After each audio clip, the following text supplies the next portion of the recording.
Okay, let's get going. First of all, public comment period. We have any public speakers? We have one, Mr. Bowden. Gotta watch his time.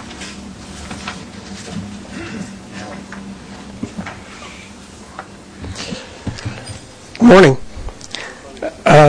I missed my opportunity to speak at bus. I was going to ask why they had steering wheels on buses instead of joysticks. I was going to speak about Easy Pass this morning. I don't know quite how to put this, but I'm sure most of you have a tachometer in your car that tells you how fast the engine's going.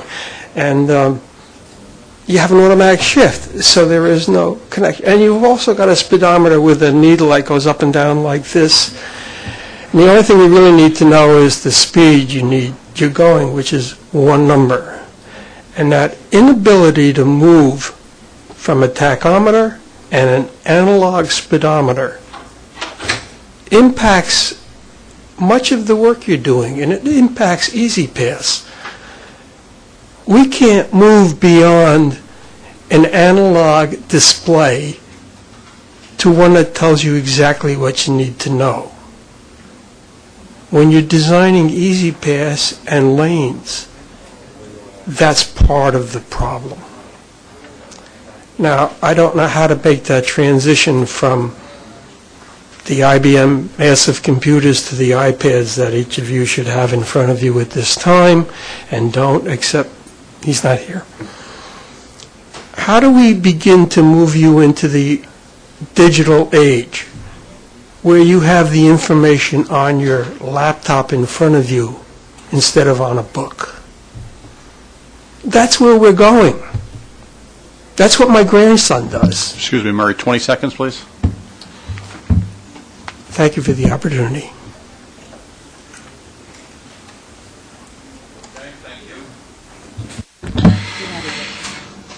Do I have approval of the minutes from the... Move them. we have a Second. move, a second. All in favor? Aye. Opposed? Okay. Operations. Oh, the committee work plan, no changes? No changes to the work plan? All right. Operations performance summary? Let me just start by advising the committee that beginning June 27th, we started selling Easy Pass tags on the go. As of the present, we've sold approximately 2,100 tags.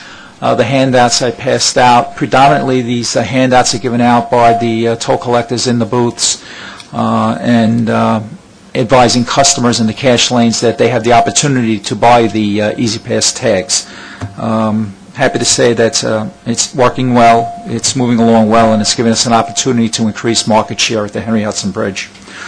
I would also like to advise the committee that the IAG has finalized their procurement, and CAPS has been selected as the winner. And our Easy Pass transponders, we've signed for our Easy Pass transponders, and the contract signed is a 10-year contract. So if there are no questions on those two issues, I'd like to pass it on to David Moretti and report on operations. Okay, thank you, Jim. The report on operations begins on page 13.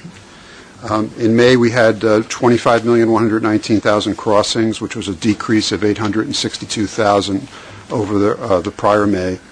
The average price of gasoline during May was $4.13, which was $1.13 more than May of 2010. Weather this May was slightly wetter than May of 2010. We had 2 additional days of rain and another inch more than the prior year. Easy Pass crossings for the month were up 2.1%. We had 19.9 million crossings. Cash paying crossings in May were down 19.6%, 5.2 million crossings in the month of May. Passenger vehicle travel was down 3.5%, and trucks traffic decreased by 0.7%.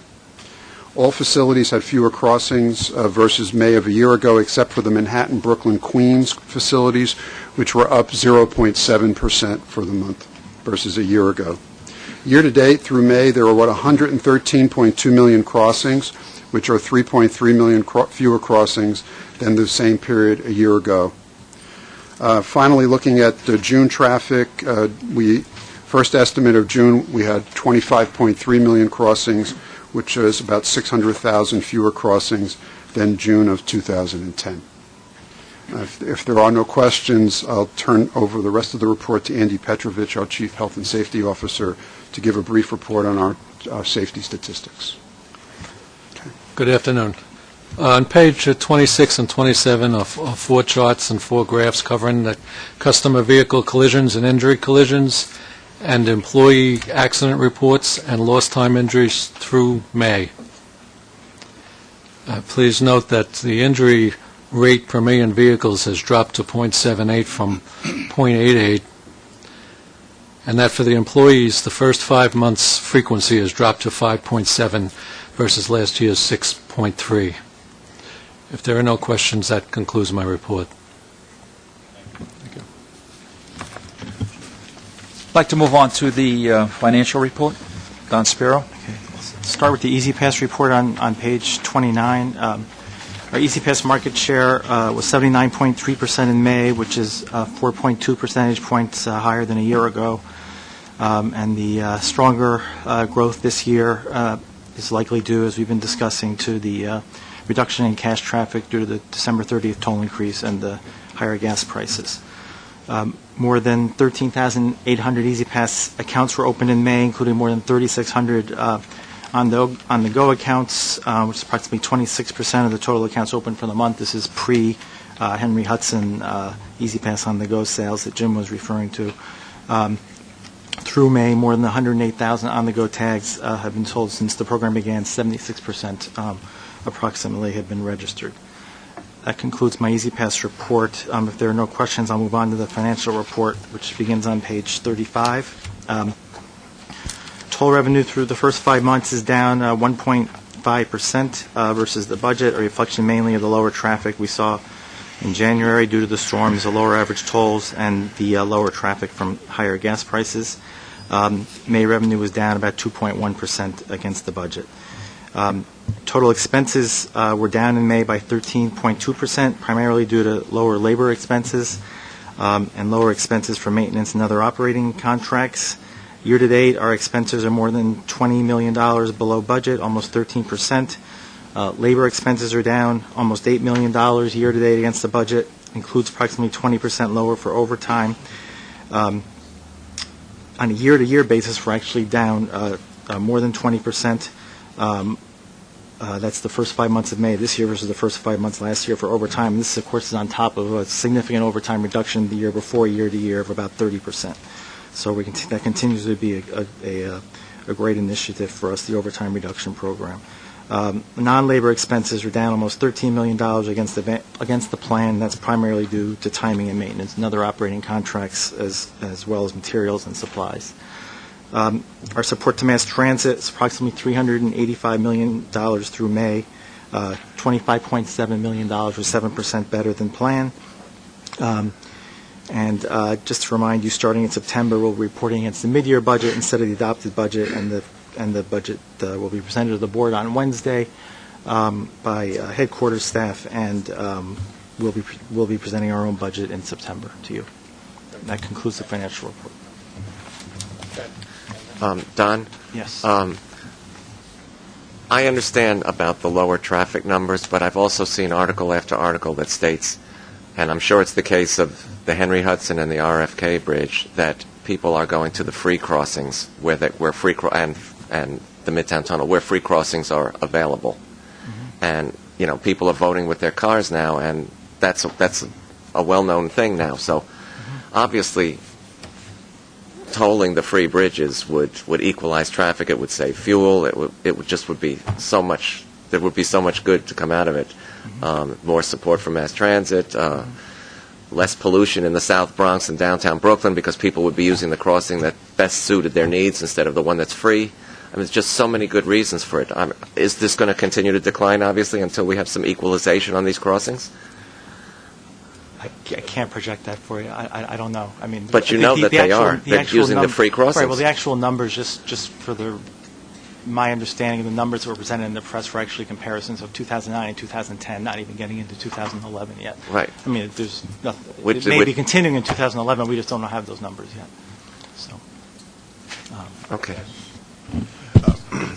Along the same lines, and I certainly second everything that Andrew said, but I always do. When you have gone through the financial report, we're looking pretty good in terms of our contribution to mass transit for the year up to now. Yes. And understanding that the revenue is what's known and the expenses are what has occurred, but subject to some reversals later in the year. I just wanted to get your level of confidence that this level of contribution is something that you have confidence in being able to deliver for the rest of the year, because being this far ahead of the game is pretty good. But if you've got reversals that are waiting in the wings, we should be aware of that too. I think it's going to even out a little bit. Right now, there's some timing of expenses that are enabling us to show lower expenses against budget. We'll be reducing our revenue, obviously, in the July plan based on what we've seen the first 5 months. So I think it's going to even out a little bit, but I think it will still be significantly more, obviously, than last year, with the toll increase, et cetera. So, any reduction will be relatively small. Do you feel that there's that your expenses were projected perhaps over a little unrealistically last year, and then you gave yourself some cushions that you perhaps didn't need and maybe wouldn't do again this year? Well, we try to look at that in the July plan, and we try to re-baseline expenses and try to figure out what's timing and what's real, and where we can reduce, we reduce, and where we're not sure, we're err on the side of caution and make sure we have enough expenses for the rest of the year. So enough budget. Thank you. Any other questions? I'd like to move on to the capital program. Joe King. Good afternoon. The capital program report can be found on page 47 of the committee book. There were 10 commitments made in June with a cumulative value of approximately $40 million. And year-to-date, we have committed 62 of a planned 65 tasks. The actual committed value is $97.4 million versus a planned amount of $358.2 million. The variance between the actual and the planned commitment values can be mainly attributed to a slight delay in the award of our largest project for the year, which is BW 89C, reconstruction of the Queens Approach at the Bronx Whitestone Bridge. This project has a construction budget of $240 million. The other contributors to the variance are the continuing favorable bid climate, with several project bids considerably under budget. Significant commitments made in June were 2 steel repair projects at the Throgs Neck Bridge with a cumulative value of $25.5 million, and a design-build project for the replacement of the Harlem River Drive on-ramp to the RFK Bridge at a value of $9.2 million. Regarding completions, there were no completions planned or made in June. Year-to-date, we have already completed $76 million out of an annual goal of $84 million in project completions. And year-to-date closeouts are valued at $235.9 million. Overall, our commitment listed on page 49 of the report are on target for award on or close to the planned award dates. As a result of the continued very favorable bid climate, our final committed value in dollars is projected to be significantly less than the budgeted amount, reflecting significant savings in the capital program. The favorable bidding climate was most recently evident in bids we received on VNO3B, that's the rehabilitation of the Verrazano Narrows Toll Plaza and ramps. And in this case, we received 12 bids with a low bid that was 13% less than the engineer's estimate and 40% less than the budgeted amount for construction. Unless there are any questions, that concludes my report. You said that on the commitments, the reason for the for the lower amount was primarily BW 89. That's correct. And can you elaborate on what's going on there? And Sure. The project was to be awarded. Planned date was May. It was targeted for a May award. Due to some protracted evaluations that were required of the low bid that was submitted, it's taken a little longer to go through the administrative process. We are right now, if everything goes well, we're hoping to get the award in by the end of this month. So we're going to be a few months late. That's basically all I was saying. Okay, I just didn't want it to Sure. the overall. Okay, we'll move on to procurements. Tony Kessler. Okay. Good afternoon.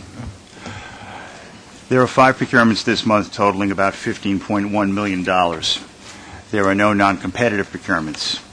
The 5 procurements are competitive and are summarized as follows. Starting on pages 62 and 63, there is a personal service contract with STV Incorporated to provide construction administration and management services for VN03B, toll plaza improvements at the Verrazano Narrows Bridge in the amount of $4,764,614 for a period of 4 years. Please turn to pages 64 and 65. This is a personal service contract with Lero Engineers, Inc. to provide construction management and inspection services for Project TN82B.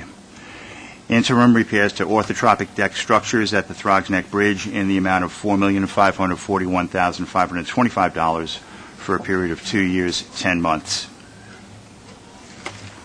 On pages 66 and 67, the third item is a personal service contract with Ross & Barazzini, Inc.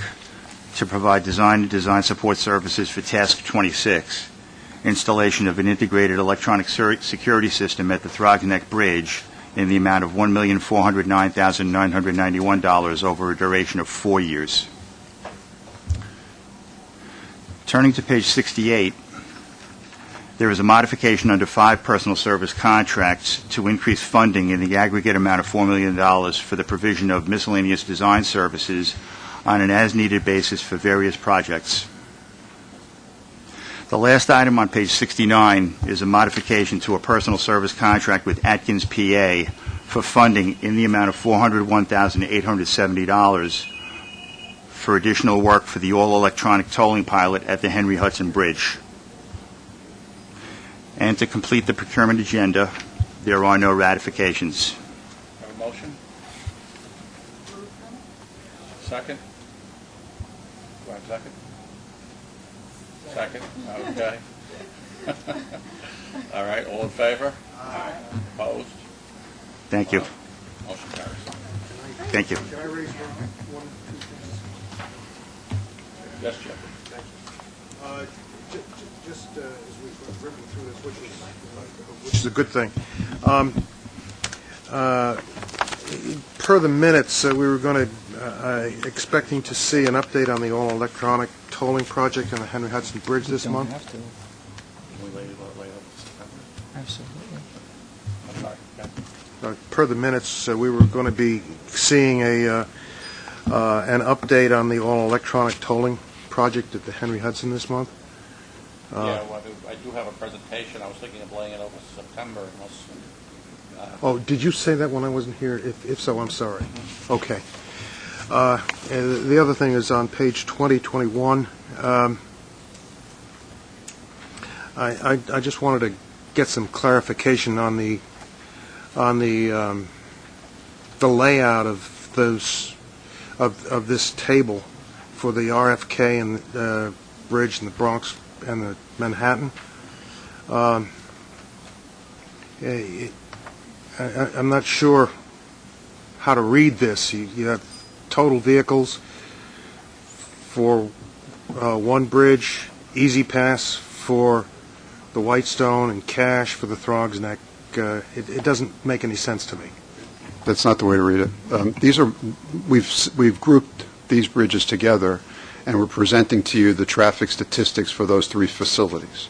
So, for example, the RFK Bronx RFK Bridge, Bronx Plaza, the Bronx Whitestone Bridge, and the Throgs Neck Bridge, their traffic is grouped together because they service the same areas, and so we've grouped those together, and we're showing you what either the impact is to total traffic or Easy Pass or cash, and if you go to page 21, it shows you the difference between passenger and what would be truck vehicles. So those are groupings. They're not meant, those statistics are not meant for each of the single bridges. It's just a grouping. Can I ask one quick question? On page 47, under the capital program, you've got the prefix TB for, I assume, Triborough. Yet on page 49, you've got RK, which I assume is the same bridge. Are you using two different names for them now, or are you going to keep one set of prefixes for it? I think it's just the date the project was initiated is TB, and then anything going forward as of a certain date, it becomes RFK. I got it. Thank you. All right. Do I have a motion to adjourn? Move. Second. Second. All in favor? Aye. Opposed? Thank you very much.